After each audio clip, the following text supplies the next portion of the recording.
For example, if you are standing in one leg, if you are intense, you can relax, stand in two legs.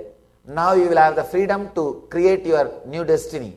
Either lifting the other leg or lifting the same old leg or running or walking. You have the freedom to make decisions about the future. So Patanjali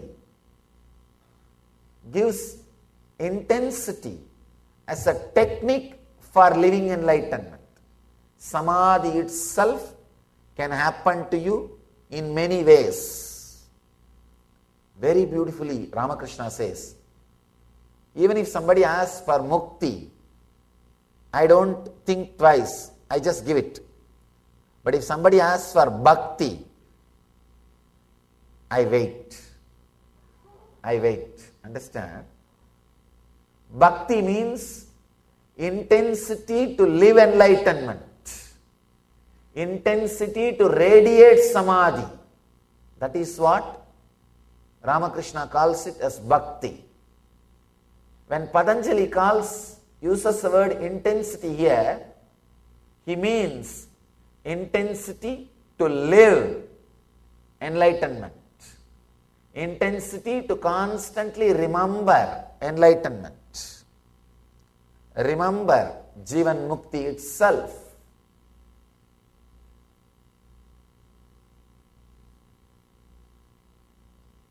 Now, I will enter into the sutra, the Patanjali Sutra.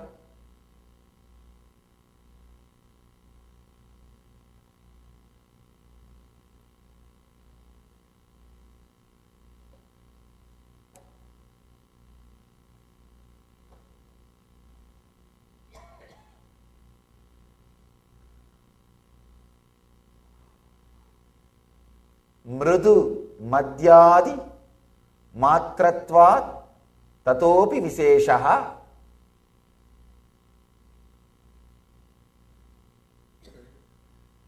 A very beautiful sutra. Mrutu madhyadi matratvat tatopi viseshaha.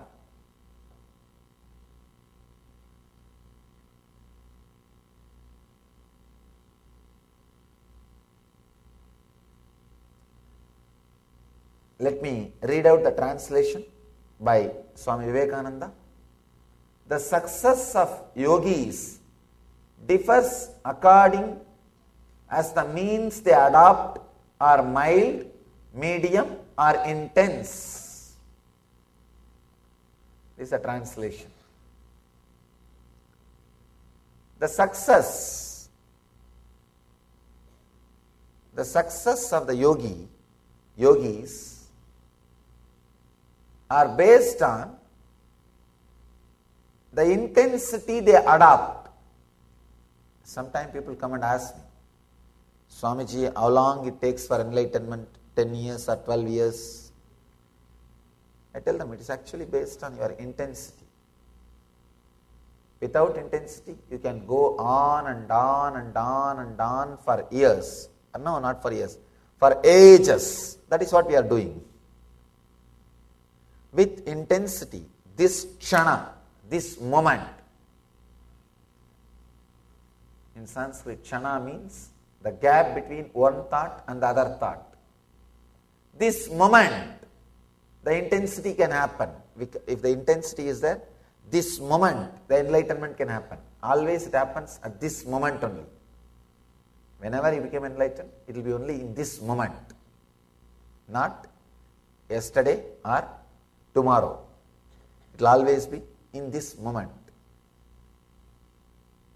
Patanjali says, Mritumadhyadi Tratvat Tatopi Visesha. The success of yogis differs according as the means they adopt are mild, medium or intense. This is Vivekananda's translation. And Swami Sachidananda, he says, the time necessary for success depends on whether the practice is mild, medium or intense.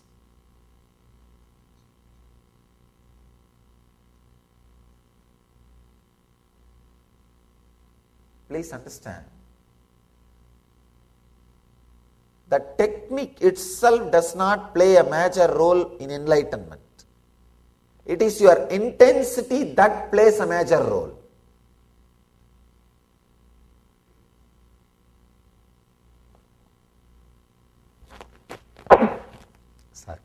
Sorry.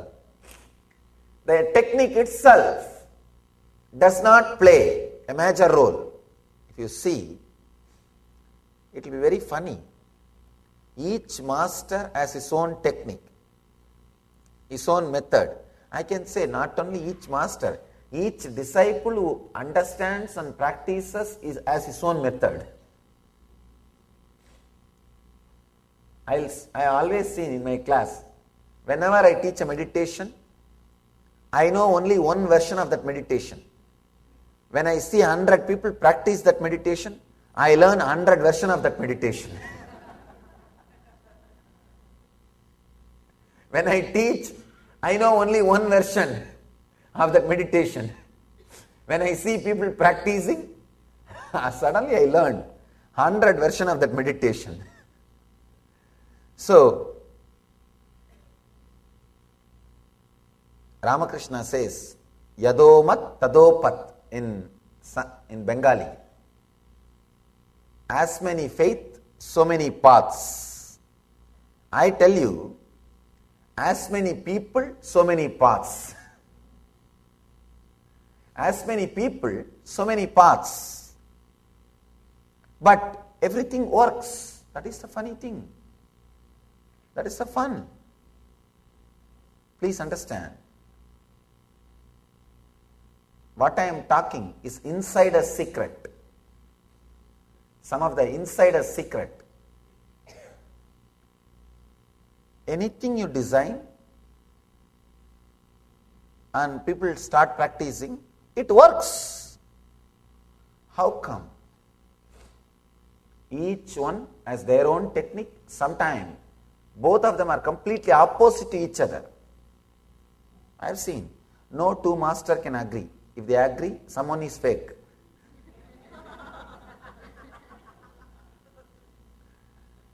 Because each one has their own experience. That's why I always tell people.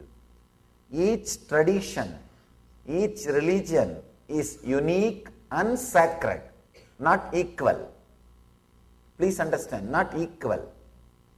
When we start bringing the idea, all religions are equal, we are bringing a lot of complications, difficulties. The moment you try to say equal, somebody will say, no, we are not equal, we are special. So each one, in the outside they will say everything is equal. Inside, no, we are special, we know. But for the sake of others, let us be polite by saying equal. No. Be very clear. All traditions are not equal. All religions are not equal. All religions are unique and sacred.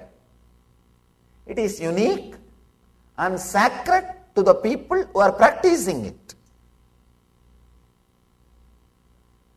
So, unique.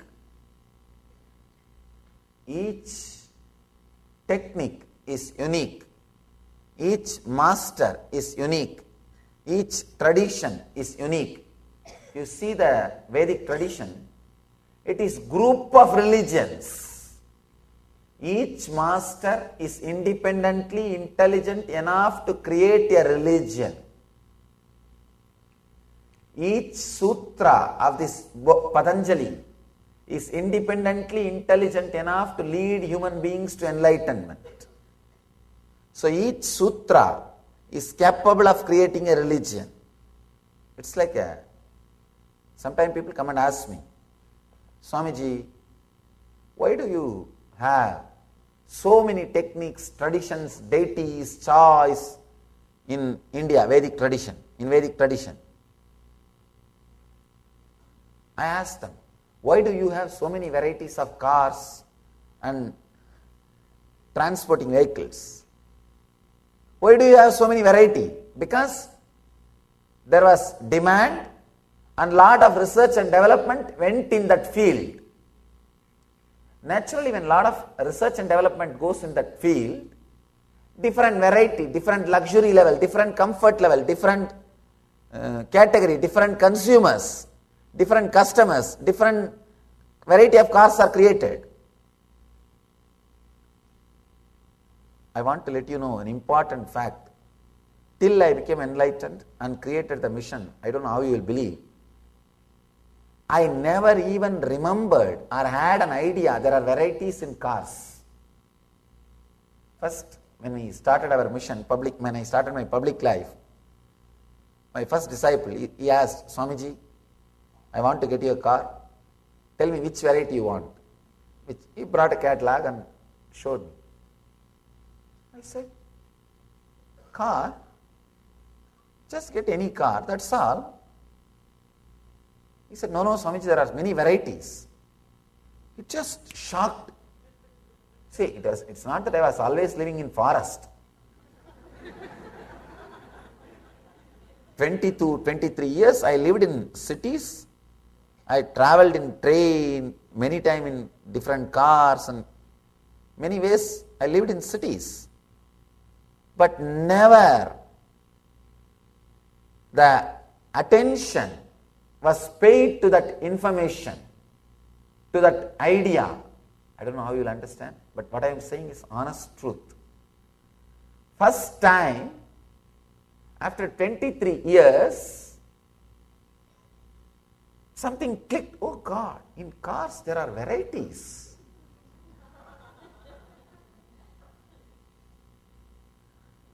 But I know thoroughly about varieties of meditation techniques, because I was doing research and development in different field.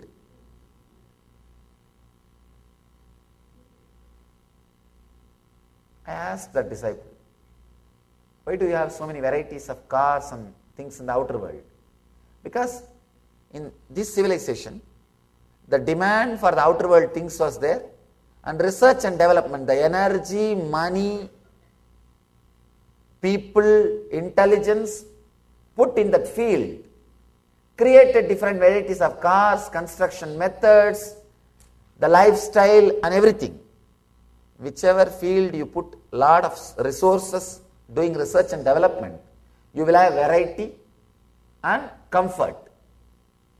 In the East, in the Vedic tradition, our masters put so much of energy and intelligence. Please understand, our cream, intelligent community put its whole energy into inner science research and development.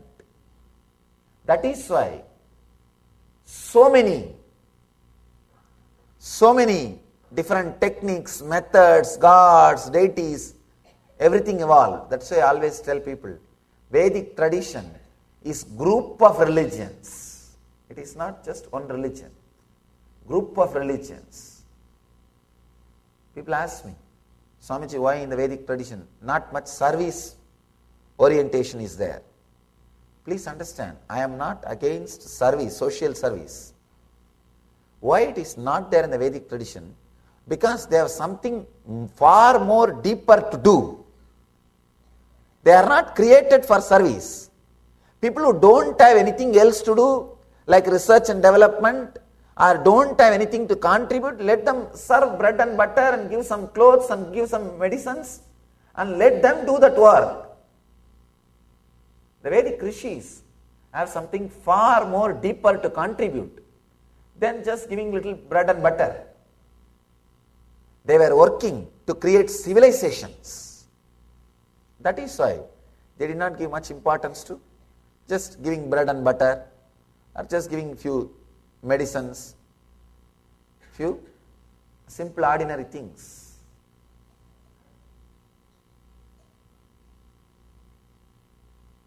Different techniques, different methods, different deities, different paths. Then what is the point that decides the person's enlightenment? Because in all paths, in all the ways, people achieve enlightenment. What is that it decides? Intensity. That decides the